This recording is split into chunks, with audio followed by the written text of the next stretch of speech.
What's going on, HTPC crowd? This is Chris Corey back with another video. So recently I purchased the Elac Debut 3.0 DB63 because they have set the hi-fi world on fire with outstanding reviews. But they also set my DAC amp on fire because they fried my Fosi Audio DA-2120OC, which has been the center of my HTPC audio setup for a few years.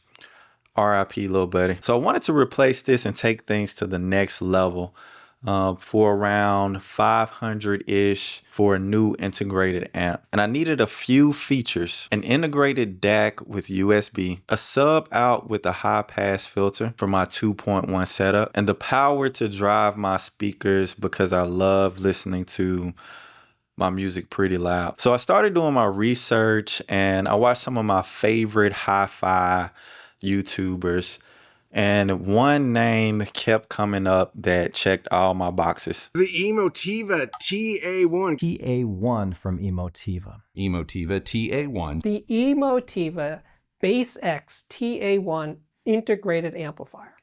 Now, this isn't going to be the most thorough review because I haven't had the most experience with hi-fi equipment. I'll link in the description the videos that helped me kind of figure out what was the best product for me. I only have experience with a few bookshelf speakers and a few Class D amps. However, if comparison is the thief of joy, the Emotiva TA and the Elac Debut 3.0s have made off like Sam Bankman-Fried, because the sound that this setup produces doesn't compare to my previous setup. So let's dive into a little bit more about the TA1. This DAC includes a preamp, a DAC, an FN tuner, also Bluetooth 5, digital coaxial and optical, and high performance stereo headphone output. This thing seems to cover all bases, but I'm only interested in connecting my HTPC, bookshelf speakers, and my sub. When I first connected this to my computer via USB, it was not recognized. So this device is not plug and play. You need to head over to Emotiva's website and download their Windows drivers. Once I downloaded the drivers, I went into Windows settings to make sure the TA1 was set to the highest quality, and I was surprised to see it went all the way up to 32-bit, 192 kilohertz. I've only seen 24-bit in my previous audio gear, so this was very interesting. So I went to Tidal and started to play some of my favorite tracks and albums. I mostly listen to R&B, soul, hip hop, Afro beats. So I cranked this thing up, and first I tried it without the sub, but these speakers I feel like are meant to have a sub, so I just had to turn on my sub. And the sound was nothing like I've heard before. The soundstage and imaging was more immersive than anything I've ever heard. This setup provided depth and richness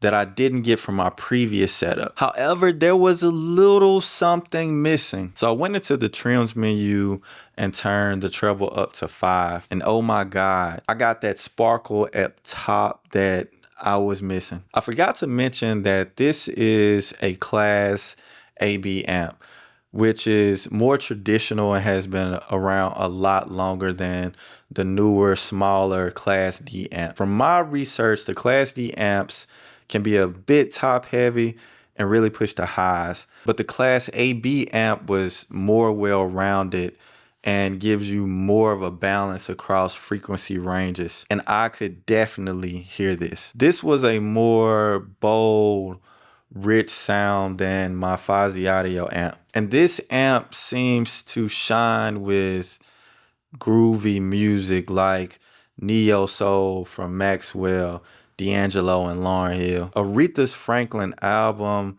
Let Me Into Your Life almost brought me to tears. Kendrick Lamar's To Pimp a Butterfly felt like the music was hugging me. From the complex instrumentation. Adele Skyfall is a must listen. I could feel the drama in this track. Also, I turned on some yacht rock and Christopher Cross, the Doobie Brothers, Steely Dan.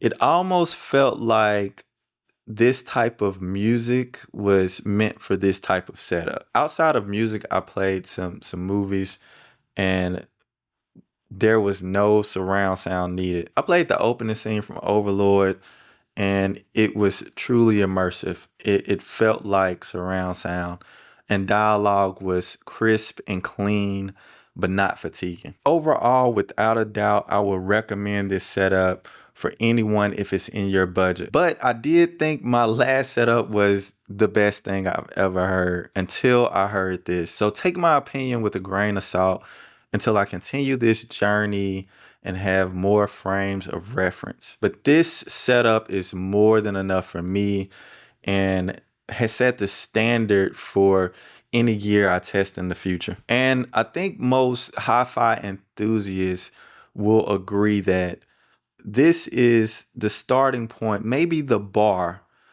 of getting into hi-fi gear. So that's all that I have. Please like and subscribe and comment if you had this experience before or you would like to recommend any other audio gear. Peace.